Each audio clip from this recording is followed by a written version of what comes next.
Welcome back, everyone. It's time to upgrade my toolbox organization once again. The peg-style organizer grids are going the way of the pterodactyl. The little pins are just too brittle and don't offer enough grip to stay down on the boards if one is a little too rushed when removing a tool. In addition, the boards take forever to print, so if I wanted to add another drawer worth of organization, that would be more than 40 hours in print time.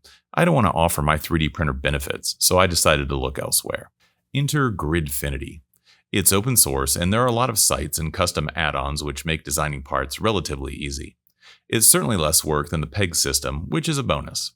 The one drawback which jumps out at me is that the system is for some strange reason in metric, and not only that, but it's aligned on a 42mm grid. That's not the easiest to go from my inch tape to millimeters to 42mm squares. Perhaps Gridfinity needs to revolutionize this space with an amazing 2.54cm grid system that would be compatible with all good tape measures. Alright, enough of the anti-metric crusade for now. I printed off a grid sheet for the top and didn't bother to mod it for the two towers at the back. Some side cutters sent pieces flying and made it to where the grid lays down flat and doesn't have a lot of slop in it. It couldn't have been much easier to use the grips function on gridfinity.perplexinglabs.com to make this grid.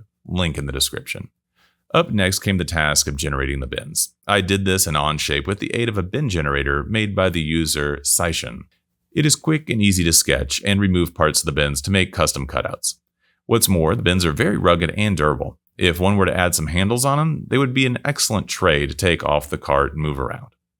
My first effort was encouraging, as the commonly used universal impact sockets in 1/2 and 3/8 fit perfectly in a 1x6 tray.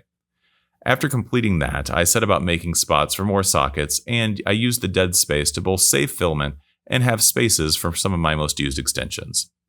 While this did work out quite well, at the same time I actually stumbled upon a feature in Bamboo Studio which allows one to make a cut in a part that automatically uses a dovetail to lock the pieces back together. It's then quite easy to print parts which would otherwise be too long to get on the print bed.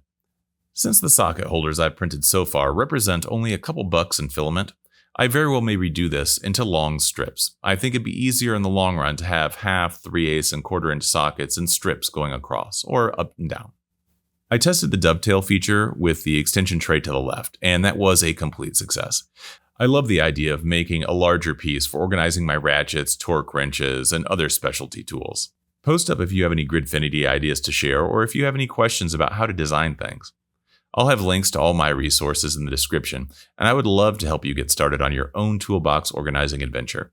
As always, I appreciate your view. If you have any suggestions for a video, drop that in the comments too. Until next time, try and keep it organized, guys.